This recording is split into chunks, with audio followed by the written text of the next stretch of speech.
하나님은 우리의 찬양을 받기에 합당하신 분입니다. 하나님은 우리를 죽음의 구덩이에서 끌어올리시며 또 절망의 무덤으로 내려가지 않도록 구원하십니다. 아마도 시인은 죽음에 이르는 아주 중한 질병에 걸린 것으로 보입니다. 육신의 질병이 아니라 하더라도 그에 상응하는 정신적인 어려움이나 또 여러 가지 재난 때문에 더 나은 미래를 꿈꿀 수 없는 절망적인 상황일 수도 있습니다. 이런 어려운 상황이 닥치자 주변의 대적자들은 그를 함부로 판단합니다. 그러면서 조롱합니다. 고난 중에는 이웃의 한마디가 가슴을 찌르는 경우가 있습니다. 하지만 이런 위기 상황에서 시인은 부르짖었고 또 하나님은 응답하셔서 그를 고쳐주셨습니다. 그래서 시인은 하나님을 찬양하며 그 이름을 높이는 것입니다. 시인의 찬양은 개인적인 차원에서 시작되었지만 공동체적인 차원으로 함께 그 찬양이 더 풍성해집니다. 4절에 보면 이렇게 권면하고 있죠. 주의 성도들아 여호와를 찬송하며 그의 거룩함을 기억하고 감사하라고 그렇게 권면하고 있습니다. 주의 성도들아. 그러니까 교회가 함께 공동체가 함께 하나님을 찬송할 것을 권면하고 있는데요. 여기서 우리가 좀 기억해야 할 단어가 뭐냐면 바로 기억이라고 하는 단어입니다.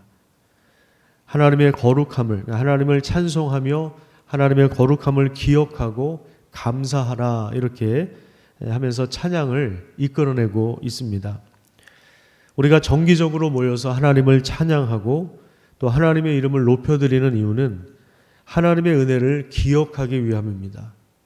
그래서 하나님께서 우리에게 베풀어 주셨던 이 놀라운 구원과 그 은혜가 과거의 것으로 묻어 있는 것이 아니라 그냥 묻혀진 그러한 과거가 아니라 그것을 현재 상태로 되돌리는 것.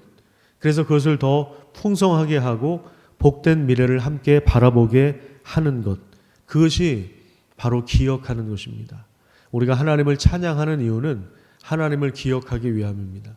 여기 이제 찬송가에 담긴 모든 찬송 가사는 개인적으로 하나님의 은혜를 경험한 이들이 그것을 기록으로 남긴 것이죠. 거기에 이제 멜로디가 입혀진 것입니다.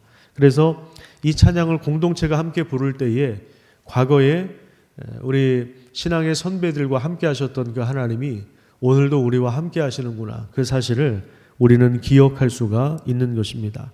그래서 부모의 찬양은 자녀들에게 하나님의 은혜와 사랑을 풍성하게 증거합니다. 그렇기 때문에 우리가 하루에 많은 시간을 할애해서 하나님을 찬양하는 것이 굉장히 중요합니다. 설거지를 하면서도 또 평소에도 여러분들이 찬양을 이렇게 부르시면 그것이 여러분들에게도 은혜가 되지만 듣는 이들에게도 또 자녀들에게도 은혜가 됩니다. 하나님을 기억할 수 있는 그러한 시간이 되는 것입니다. 하나님의 분노는 잠깐이지만 그의 은혜는 평생입니다. 밤에는 눈물이 그치지 않고 흘러내렸어도 아침에는 기쁨이 올 것입니다. 절망의 밤을 통과한 이에게 하나님은 새로운 아침을 선물로 주십니다. 슬픔이 변하여 춤이 되게 하시고 또 슬픔의 상복을 벗기고 기쁨이 충만하도록 역사합니다. 시인은 마지막 절에서 내 영광으로 주를 찬송하게 하셨다는 고백을 합니다. 하나님의 응답과 구원의 역사는 우리의 영광이 되는 것입니다. 이 은혜를 맛본 자들은 공동체와 함께 하나님을 찬양합니다.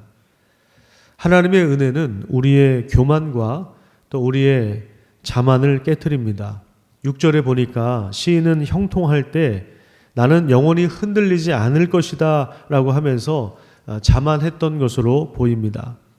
하지만 예상치 못했던 이 고난 앞에서 시인은 매우 근심했고 그리고 혼란스러워 했습니다. 그렇습니다. 우리가 고난이라고 하는 것이 참 어렵지만 고난 중에 깨달을 수 있는 귀한 축복이 뭐냐면 우리 인간이 얼마나 연약한가 하는 것입니다. 그동안에 우리가 자신 있었던 부분들, 우리가 교만했던 부분들은 나는 흔들리지 않을 것이다. 여기 지금 시인은 나는 영원히 흔들리지 않을 것이다. 이렇게 굉장히 자만했는데 이런 부분들이 다 혼란스러워지는 거예요. 다 혼란에 빠지는 것입니다. 그래서 고난을 통과하고 나면 그 어느 것도 영원한 것이 없다라는 사실을 고백하게 되는 것입니다. 하나님의 은혜만이 영원한 것입니다. 그 은혜를 하나님 앞에 찬양할 때 하나님은 여러분들의 찬양을 통해서 공동체가 함께 하나님을 찬양하도록 이끌어 가실 것입니다. 특별히 이 지금 시편에 나와 있는 대부분의 이 찬양들이 또 기도가 바벨론에 끌려가 있는 그 이스라엘 민족이 가장 어려움과 위기에 처했을 때 그들이 그 하나님의 은혜를 기억하도록 이 시편의 내용이 사용되어집니다. 그런 것처럼 우리 그리스도인들이 어려운 길을 걸을 때, 절망의 밤을 통과할 때 이 찬양을 함께 부르면서 또 함께 기도할 때 이것을 우리의 기도의 언어로 삼을 때 하나님은 우리에게도 놀라운 응답을 주시고 절망의 그 고통의 밤을 지나서 새로운 아침, 소망이 넘치는 아침, 기쁨과 웃음과 찬양이 넘치는 새로운 아침을 맞이하게 하실 것입니다. 그 은혜가 여러분들 모두에게 함께하기를 축복합니다. 기도하겠습니다.